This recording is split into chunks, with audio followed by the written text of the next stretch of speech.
시절에 제가 뵀던 선생님이 계셨습니다. 약간 진보적인 성향을 가지고 계신 선생님이었기 때문에 그 진보적인 성향이라는 게 다른 것보다 정치적인 성향 뭐 이런 것을 떠나서 어쨌든 학생들을 위해서 서 있었던 선생님이셨어요. 그러다 보니까 그 선생님과 이야기를 많이 나눴고, 또 그 선생님이 가르치던 과목이 조직신학이었는데 생각보다 조직신학을 이해하는 것이 선생님과 같이 있다 보니까 조금 더 저에게는 유익이었던 것 같습니다. 세월이 많이 흘렀습니다. 그리고 저희가 결혼을 할 때 주례 선생님으로 모셨어요. 그리고 주례를 하신 이후에 제가 목사가 되고 교단 총회에 참석을 했어요. 그래서 지나가다가 선생님을 뵙고 인사를 드렸습니다. 선생님 안녕하세요 하고 인사를 드렸어요. 그랬더니 되게 반갑게 맞아주셨습니다. 그리고 나서 지나치는 그 뒷자리에 소리가 들려와요. 그 소리가 무엇이었냐면 꼭 목회를 해야 될 녀석들은 목회를 안 하고 하지 말아야 될 녀석들은 꼭 교단에 남아서 목회를 한다고 그렇게 말씀을 하시더라고요. 아마도 제가 보여줬던 모습들, 또 그 선생님이 저를 봤던 모습들이지 않았을까 생각이 되어집니다. 물론 그 선생님은 이제 교단의 학교에서 은퇴를 하셨고 총장으로 임임을 하셨어요. 시간이 지나면서 사람의 생각들은 좀 변할 수 있을 거라고 생각이 되어집니다. 저는 그 뒷모습을 보면서 그런 생각을 가졌습니다. 과연 어느 게 나의 모습일까라는 생각들을 가지게 됩니다. 신학교에 들어가서 제일 먼저 봤던 것들이 어떻게 저렇게 거룩할 수 있을까라고 하는 것이 마음속에 한 가지 숙제로 남았습니다. 내가 이렇게 해도 목사가 될 수 있을까? 그런 생각들을 좀 가졌는데 세월이 흘러오면서 그런 생각을 갖습니다. 우리가 인식하고 있는 그 거룩이, 그 거룩의 모습은 다가 아니다라는 생각들을 좀 갖게 됩니다. 오늘 우리가 본문 속에서 기록되어져 있는 말씀을 보면 참으로 은유적이고 또 극단적인 은유의 방식으로 기록되어져 있는 말씀이라고 보여집니다. 6장 1절 이하에 이사야 선지자의 소명에 관한 이야기가 나오는데 그가 어떻게 하나님 앞에 부름을 받았고 그가 어떻게 하나님 앞에 고백했는지를 설명하고 있는 것이죠. 그 이야기가 사실적으로가 아니라 매우 극단적인 은유법으로 표현이 되어지고 서술되어서 사실 이야기가 좀 쉽지 않는 것을 볼 수가 있습니다. 오시야 왕이 죽던 해인 기원전 739년 어느 날 그는 성전에서 환상을 보게 됩니다. 이때 당시는 남유다와 북이스라엘로 나뉘어서 분열되어서 있었을 때였는데 이사야는 남유다의 예루살렘에서 주께서 높이 들린 보좌에 앉으신 그 모습을 보았다고 그렇게 고백하고 있습니다. 아도나이, 높이 들린 그 보좌 앞에 앉으신 모습 얼마나 화려했을까라는 생각을 갖습니다. 이런 표현이 요한계시록에도 종종 나오는데 하나님의 존엄을 임금이 앉은 보좌로 표현한 것입니다. 그리고 이사야는 이어서 주님의 옷자락이 성전에 가득한 걸 보았다. 성전에 가득한 걸 보았다. 실제로 하나님께서 하나님의 경험이 분명하다는 사실을 그렇게 표현하지 않았습니까? 성전 안에 어떤 풍경이 이사야에게 이런 환상을 불러일으킨 것으로 보여집니다. 그리고 이사야는 2절에서 천사의 일종인 곤충 현상의 그 스랍들을 보았습니다. 하나님의 곁에서 보좌하는 천사들이죠. 날개가 6입니다. 스랍은 2날개로 자기 얼굴을 가렸고 2날개로는 자기 발을 가렸고 나머지 2날개로 날았다고 성경은 기록하고 있습니다.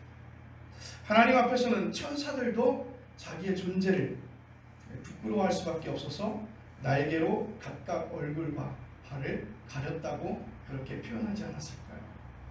그 천사들이 서로 다음과 같이 노래했습니다. 이사야의 영혼 안에서 울리는 찬양 3절 말씀이에요. 거룩하다, 거룩하다, 거룩하다. 만군의 여호와여 그의 영광이 온 땅에 충만하도다. 아멘. 이사야는 오늘 이 성경 본문 말씀 속에서 보면 매우 취해 있었던 것 같습니다. 하나님의 품에 취해 있었던 것 같습니다. 그가 가지고 있었던 생명 그 모든 것들, 주변의 모든 것들 아랑곳하지 않고 마치 법궤가 들어오는 모습을 보면서 바지춤이 흘러내리도록 춤을 췄던 그 다윗의 모습처럼, 아마 다윗은 그 성전에서 그 주님을 만나고 그 주님의 귀한 경험이 그 가슴을 깊이 울렸던 것을 볼 수 있습니다. 여기서 중요한 단어가 3개 나옵니다. 하나는 거룩함이죠. 그리고 둘째는 영광이고 셋째는 충만입니다. 이 말씀을 보면서 제가 생각하는 게, 내가 하나님을 믿으면서 내가 그 거룩함을 생각할 때 이 거룩함이, 또 그 영광이, 그 충만함이 우리의 신앙 가운데 같이 녹아들지 않으면 내가 하나님을 경험할 수 없겠구나, 내 입술이 그렇게 고백할 수 없겠구나 라는 생각을 갖게 됩니다. 우리는 예수 믿으면서 어떻게 믿음 생활해야 되는지 우리는 많은 사람들로부터, 또한 고전으로부터, 또한 밑 어른으로부터 우리는 들어왔습니다. 그런데 실제 우리가 어떻게 거룩해지고 어떻게 영광스러워지며 어떻게 충만해야 되는지는 설명받지 못했던 것 같아요. 겉의 모습처럼만 보였어요. 제가 장로교에서 사역할 때 성경은 어떻게 들어야 되는지, 저희 침례교회는 성경 이렇게 들고 다녀요. 이렇게 들고 다니는데, 이렇게 들고 갔다가 목사님한테 혼이 났습니다. 어떻게 성경을 갖다 그렇게 들고, 성경을 항상 왼손에 가슴에 파지하고 다녀야지 어떻게 성경을 갖다 그렇게 들고 다니는 거예요. 그렇게 들고 다니니까 좀 거룩해지는 것 같긴 하더라고요. 근데 우리의 착각인 것 같아요. 우리가 생각을 그렇게 하기 때문에 만들어진 것 같아요. 거룩함, 영광, 충만, 그 이사야가 바라봤던 그 모습이 과연 어디에 있을까?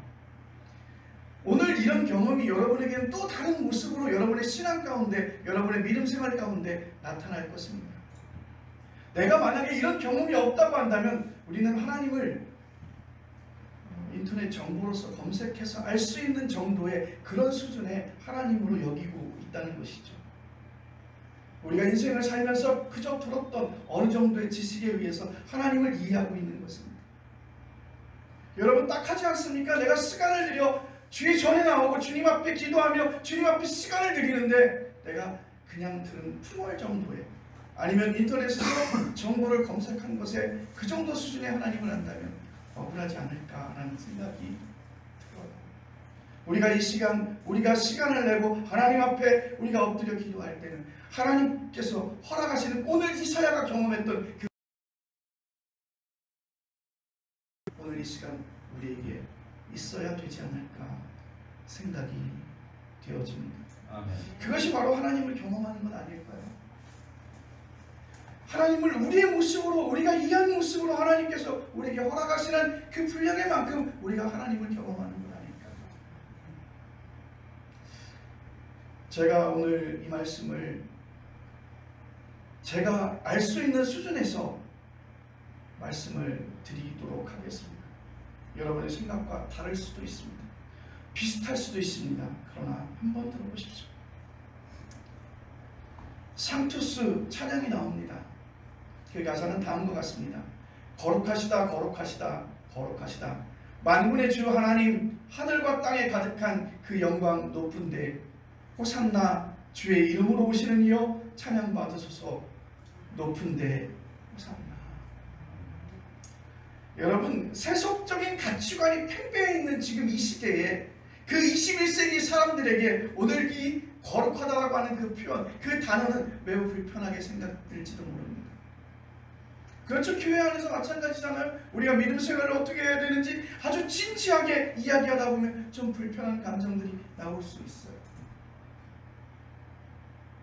하나님을 믿는 그리스도인들도 실제의 삶에서 거룩한 삶과 경험과는 상관없이 살아갈 가능성이 매우 높습니다. 그 거룩함의 실체가 실제로 내게 영향을 미치거나 다가오지 않기 때문이죠. 내가 하나님을 경험하고 그 거룩함이 내 삶의 모습 속의 변화로 나타나야 되는데 실제로 그렇게 다가오지 않습니다. 단지 우리가 설정을 바꿔줬다고 해서 바로 우리에게 적용되는 것이 아니죠.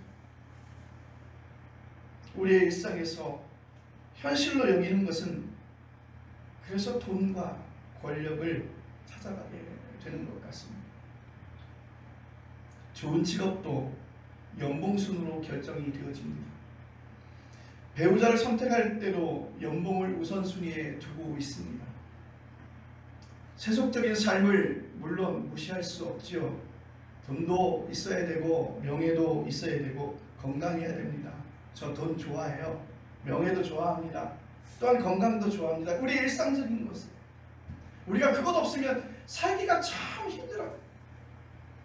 그런데 우리가 그 돈 때문에 나의 영혼을 소비시키고 그 명예 때문에 내 영혼을 소비시키고 살아간다면 이 시대에 살아가는 그리스도인으로서의 모습 가운데 우리는 다시 한번 매듭을 짓고 다시 한번 생각해 봐야 되지 않을까요? 동남아나 아프리카 가난한 나라에서 태어난 사람보다는 서유럽이나 북아메리카 부유한 나라에서 태어난 사람들이 더 상대적으로 행복하게 살기 마련입니다. 그런데 여러분, 그 사람에게 거룩함이 없다면, 그 사람에게 그 거룩함에 대한 그 경험이 없다면 그의 내면은 빈곤할 수밖에 없다는 것입니다. 그의 인생은 초라해집니다. 왜 그는 많이 가졌음에도 불구하고 그 많은 것을 가졌음에도 불구하고 계속해서 그것에 대한 아쉬움들, 그것에 대한 부족함들이 다른 모습으로 나타날까요? 오늘 그 거룩하다는 단어의 본래 뜻은요, 분리되었다라고 하는 것입니다. 분리되었다. 거룩한 영인 성령은 세속의 정신과 분리된 영이고 거룩한 무리인 성도는 세상 사람들과 분리된 사람들이라고 하는 것이죠. 약간 다른 게 아니라 전적으로 다르고 질적으로 다릅니다. 저는 그래요. 차라리 종교를 가지면 불교를 가지든지 차라리 다른 종교를 가지는 게 낫지. 캐톨릭은 좀 위험하다고 생각해요. 상당히 비슷합니다. 그런데 여러분, 중요한 게 비슷한 게 중요한 게 아니라 그 비슷한 것은요 다시 돌이킬 수 없습니다. 왜? 흡사하죠. 우리는 예수 믿는 것처럼 살아갑니다. 예수의 사람처럼 살아갑니다. 그러나 실제 내가 예수의 사람이 아니라고 하면 차라리 망나니의 삶을 살다가 전혀 예수를 알지 못하는 삶을 살다가 어느 순간 정말 사도 바울이 주님을 만나듯이 주님을 만날 기회가 있지 않겠어요? 전도하다 보면 그런 일이 있어요.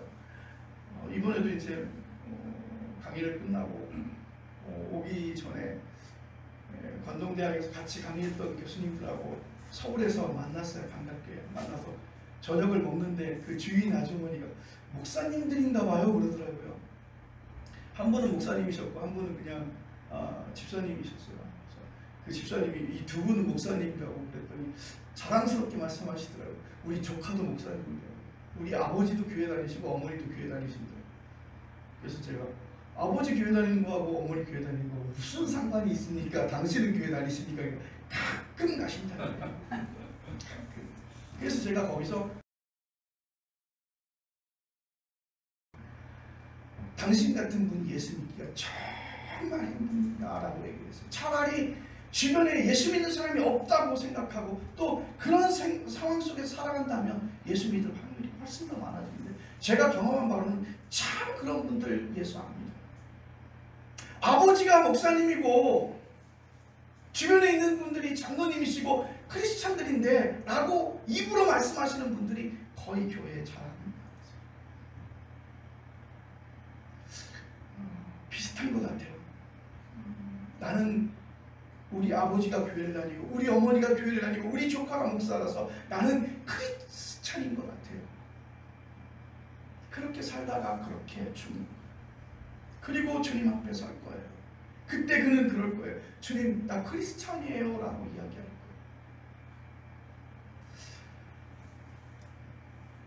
그런데 우리 교회 안에서도 그런 모습으로 우리 살아가지 않습니까? 나는 교회에서 예배하고 기도하고 찬양하는데 나도 크리스찬이라고 생각하고 살아요. 근데 실제적으로 내가 하나님을 만난 경험이 없어요.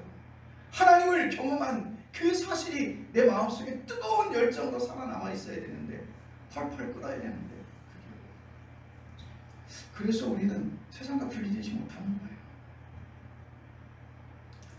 나는 하나님의 세상에서, 나는 다른 것과는 질적인 수준에서 다른 것이라고. 그래서 오늘 그 수락들이 절대 타다라는 사실을 노래로 표현하는 것입니다. 하나님에 대한 이런 경험을 우리는 거룩한 두려움이라고 누미노제 그렇게 말해주고 있습니다. 어떤 사람이 사막 여행을 갔어요.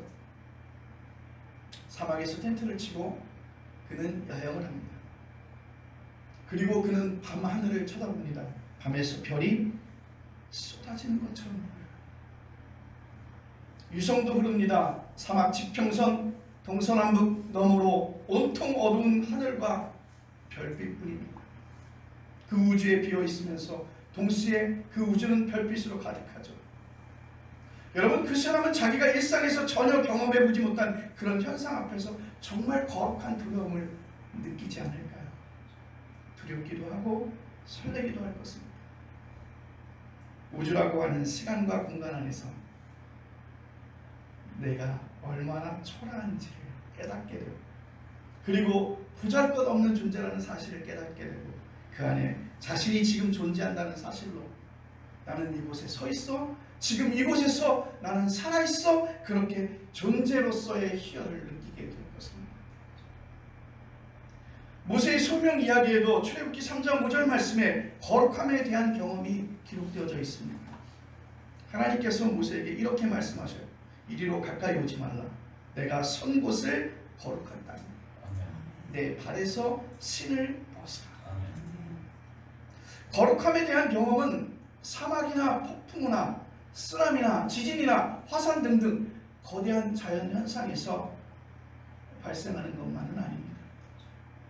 여러분, 우리가 오늘 이 시간 정말 의미 없었지만, 바라보지 못했지만 만나는 소소한 일상들이 있습니다. 그렇게 느끼지 않았지만 조용히 내게로 다가와서 내 몸을 휘감고 가는 아주 시원한 바람, 한 번도 쳐다보지 못했던 길가에 피어있는 아주 작은 꽃잎을 보면서 그 소소한 일상과 사물에서 우리는 거룩함을 경험할 수 있다는 것이죠. 우리가 먹는 밥과 빵, 그리고 과일, 그리고 마시는 차와 커피에서도 원초적인 그 시원을 느낄 수 있습니다. 성찬식의 소재는요, 소박한 먹을거리인 빵과 포도주입니다. 빵과 포도주가 얼마나 거룩한 것인지를 아는 사람들이 있고 무감각한 사람이 있어요. 여러분, 우리 성찬식에서 먹는 그 포도주는 그렇게 아주 고퀄리티의 포도주가 아니죠.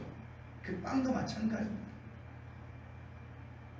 그것이 나와 어떤 영적인 관계가 되어질 때 그 빵은 거룩해지는 것이죠. 그리고 그 포도주도 거룩해지는 것입니다. 그것은 가격과 상관이 없습니다. 내가 그 빵과 포도주를 얼마나 거룩하고 그것이 얼마나 내게 있어서 귀한 것인지를 깨닫는 것이죠. 빵과 포도주에는 태양의 에너지가 들어있고 땅의 기운도 들어있습니다. 그리고 각종 박테리아와 미생물 발효 작용을 거쳐서, 그리고 물과 탄소를 비롯한 지구에 속한 만물이 다 그 안에서 물리화학적인 작용을 통해서 만들어지게 되죠. 여러분, 인간의 과학이 아무리 발전해도 시험관에서 빵과 포도주를 만들어낼 수 있을까요? 그러니 소소한 사물마저도 그 안에 담겨져 있는 거룩함이 있습니다. 우리가 미처 확인하지 못하고 우리가 일상에서 바빠서 바라보지 못하는 것이죠. 자연의 소소한 그 일상을 마지막 숨을 거두는 그 순간에 그 소소한 일상이 얼마나 소중할까요? 나 밖에 나가서 죽기 전 30분만 지나가는 사람들을 바라보게 해주세요. 내가 어린 시절 먹었던 그 분식점에서 쫄면 한 그릇을 먹었으면 좋겠어요. 쫄면 한 그릇이 얼마나 되겠어요. 그런데 그 생의 마지막에 그가 생각한 것이 어린 시절 먹었던, 어린 시절 경험했던 정말 그 소소한 일상에서 아무것도 가치 보이를 하지 않고 지나갔던 그 모든 것들이 마지막 생을 다하는 그날에 얼마나 크게 와닿는지.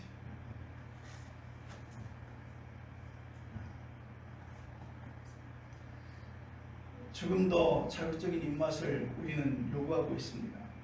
그리고 그 입맛을 돋구려고 우리는 먹을거리를 찾아다니죠. 제가 처음에 우리 아이들이 어렸을 때 유튜브를 보는데 얼마나 한심한지 그 유튜브에서 뭐 먹는 걸 보더라고요. 남이 쩝쩝거리고 먹는 걸 보는 거예요. 왜 남이 먹는 쩝쩝거리고 먹는 것을 볼까? 근데 이제 그런 크리에이터들이 많아졌어요. 그리고 놀랍게도 그분들이 한 달 버는 그 금액들이 거의 억 단위에 해당하는 정도의 아주 유명 크리에이터들은 그런다는 거죠. 이 세상에 많은 사람들이 그 모습을 바라보는 것은 저는 단 한 가지라고 생각합니다. 영혼의 결핍이죠. 결핍에 채우지 못하는 결핍을 그렇게 채우는 거예요. 현대인들에게 더 심각한 사실은 영혼이 궁핍해 있다는 그 사실을 잘 깨닫지 못해요. 그리고 난 받아들여지지 않아요. 내가 얼마나 좋은 아파트에 살며 내가 얼마나 좋은 음식을 먹어가며 얼마나 높은 지위에 있는데 내가 영혼의 결핍함이 있다는 거 그거 인정하지 않습니다. 우리가 사는 이 시대는 영혼의 깊이가 아니라 표면적인 재미만 찾는 그런 시대인지 모르겠습니다. 그래서 교회도 우리 귀걸이 하듯이 교회도 우리 시계 차듯이 그냥 재미로 교회를 다닙니다. 우리의 영혼의 결핍을 깨닫는 데서부터 우리의 거룩함을 찾아갈 수 있는 첫 걸음인 줄로 믿으시길 바랍니다. 아멘. 두 번째로 보니까 하나님의 영광은 하나님의 거룩하심과 직결된다는 표현입니다. 아멘. 하나님의 거룩하심을 알 때만 그의 영광이 눈에 들어오게 되고 하나님의 영광이 눈에 들어올 때만 하나님의 거룩한 존재라는 사실을 우리는 깨닫게 된다는 것이죠. 아멘. 하나님의 영광이라는 표현도 세속적인 가치가 만연한 지금의 세상에서 매우 불편하고 낯설게 느껴질 것입니다. 그리고 교회를 다니는 사람들은 상투적으로 그렇게 쏟아내는 이야기일 수도 있고 그렇게 소비되어지는 그런 모습일 수도 있습니다. 파이프 오르간이 있는 예배당에서 거룩한 예배의식을 화려하게 진행하는 것으로 생각될지도 모릅니다. 인 줄로 믿으시기를 바랍니다. 아멘. 성경이 말하는 하나님은 사람에게 절을 받고 돈을 받고 박수를 받는 분이 아닙니다. 하나님은 자신이 창조한 세상이 생명 충만하기를 원하시는 줄로 믿습니다. 아멘. 하나님의 그 생명 충만함이 훼손되어지지 않고 왜곡되어지지 않고 이 땅에 충만하게 가득한 그 세상을 성경은 하나님의 영광이라고 그렇게 말하고 있습니다. 아멘. 우리의 예배는 하나님께 영광을 돌리는 거룩한 의식인 줄로 믿습니다. 아멘. 하나님께 영광을 돌리는 예배를 예배답게 드리려면 하나님께서 원하시는 생명의 충만함이 무엇인지 우리 알아야 하고 그것을 우리가 예배의식에 녹여야 된다는 것입니다. 기독교 예배에서는 하나님을 삼위일체의 관점으로 이해한다는 사실이 매우 중요합니다. 그게 바로 유대교나 이슬람교와 구별되는 기독교 예배와 신앙의 가장 눈에 띄는 점이라는 것을 기억하시길 바랍니다. 우린 그렇게 말합니다. 삼위일체의 하나님께 영광을 돌린다. 아버지로서의 하나님은 성부시고 아들로서의 하나님은 성자이시며 영으로서의 하나님은 성령이십니다. 성부는 초월의 능력으로 세상을 창조하셨고 완성하셨습니다. 성자는 십자가와 부활을 통해서 역사적 인간을 죄와 죽음이라는 실존에서 해방시키십니다.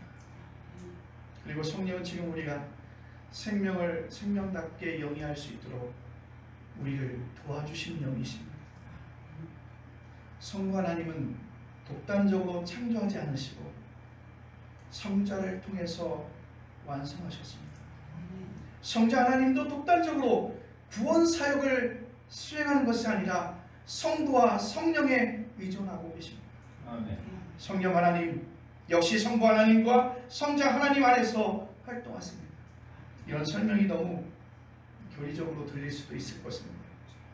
그러나 우리가 믿는 삼위일체 하나님을 정확하게 알려면 자연과 인간의 실존과 생명 현상의 관계를 포괄적으로 우리는 이해해야 될 것입니다. 오늘 충만하다는 표현이 오늘 본문에서 3번 나오죠. 1절에서는 옷자락이 성전에 가득했다. 3절에서는 그의 영광이 온 땅에 충만했고 4절에서는 연기가 성전에 충만했다고 그렇게 말씀하고 있습니다. 이사야는 성전의 어떤 풍경을 보고 그런 충만을 경험했을까? 여러분, 지금도 아주 오래된 역사를 가지고 있는 그런 예배당에 들어가면 특별한 느낌이 되지 않습니까? 일반 사람들에게 그런 느낌이 한순간에 끝나고 그의 일상에 큰 영향을 주지 못합니다. 이사야같이 종교적으로 아주 민감한 사람이 그런 느낌을 자기의 실존 전체로 받아들이는 것이죠. 그의 일상이 그런 충만함에 완전히 사로잡힙니다.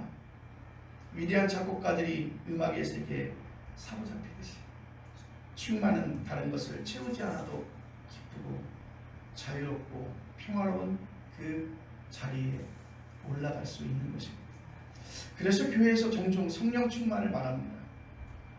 여러분, 충만은 구원입니다.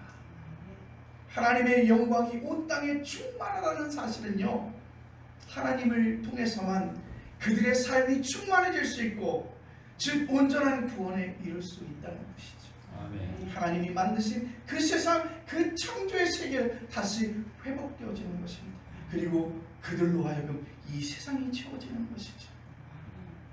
그들의 충만을 하나님이 아니라 내가 경험할 수 없습니다.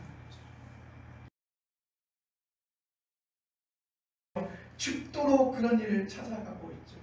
방향도 다르고 길도 다른데 우리는 그 길을 향해서 우리는 애를 써가며 찾고 있죠. 그래서 돈과 배우자와 자식과 취미생활에 매달리게 되는 것입니다. 그림처럼 그려지는 멋진 성공 스토리도 있습니다. 그런 일을 성취하면 우리는 만족감에 사로잡히죠. 그리고 그런 만족감으로 영혼이 충만해진다는 그 사실을 그렇게 인식하고 살아갈 때도 있습니다. 다른 길이 없어요. 그냥 그런 곳에 정신 팔고 좋게 말해서 성실하게 살아갈 뿐이죠. 열심히 일하고 근면하게 살아가며 가족을 돌보는 것이죠. 그러다 늙으면 젊었을 때부터 매달려온 삶에 큰 의미가 없었다는 그 사실 앞에서 참 당혹스럽습니다. 나는 이 길이 바른 길이라고 생각했고 이 길이 온전한 길이라고 생각했고 최선을 다했다고 생각해온 그 모든 일을 걸어온 이후에 자식 농사를 잘 짓거나 재산을 많이 남겨도 삶의 충만에 이르지 못한다는 사실을 깨닫는 그 순간 어떻게 할까 많이 혼란스러워진다는 것이죠. 그래서 죽는 순간에 우리는 철저하게 그 외로움을 느끼게 되는 것입니다. 하나님 없어도 삶을 충만하게 살 수 있는 사람이 있다면 여러분 좀 제게 가르쳐 주십시오. 하나님 없이 살아가면서 나는 정말 성령 충만한 그런 영혼의 결핍이 없는 그런 삶을 살아갈 수 있다면 제게도 그 방법을 좀 가르쳐 주십시오.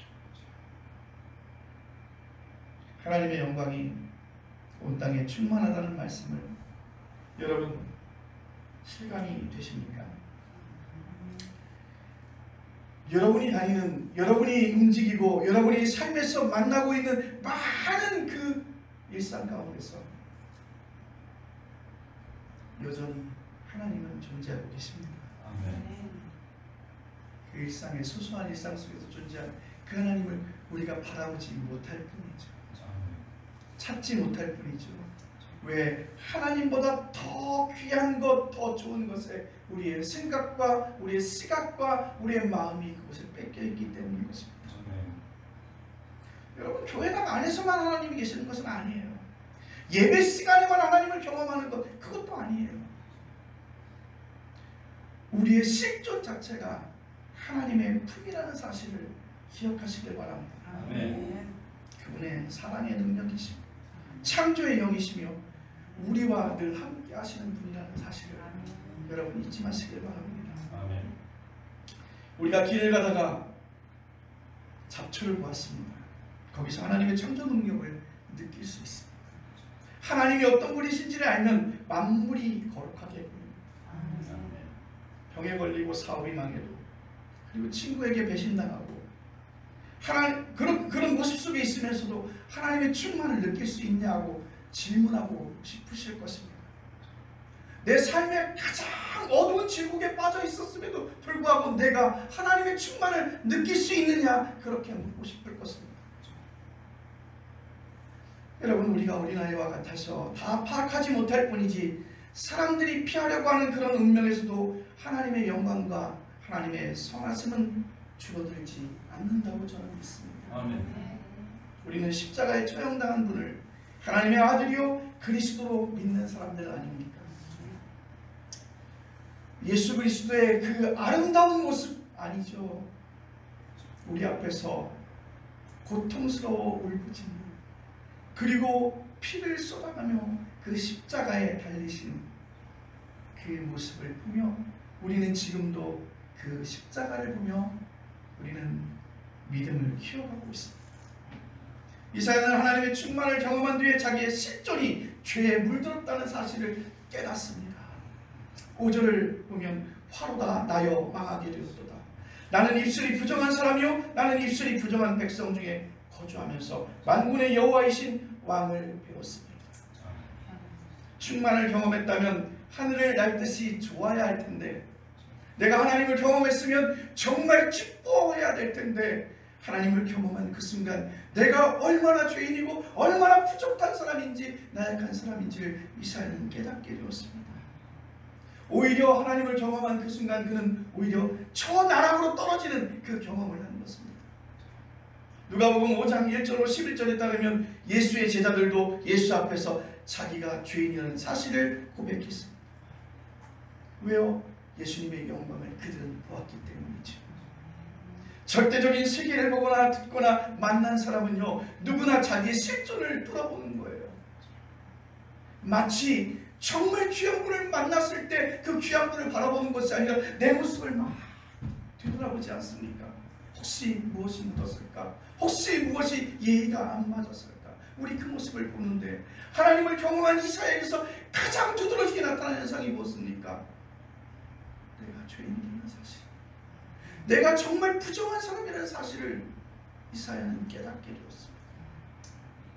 그래서 영원성 앞에서 자기는 아무것도 아닌 존재가 되어지고 자기를 부정하게 되는 것입니다.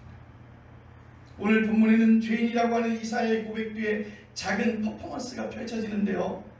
이사야서 6장 7절 말씀, 이것이 내 입에 닿았으니 내 악이 제하여졌고 내 죄가 사여졌느니라. 아까 처음에 설명했던 그 시랍 가운데 하나가 성전에 있는 번제단의 숫을 이사야의 입술에 댑니다.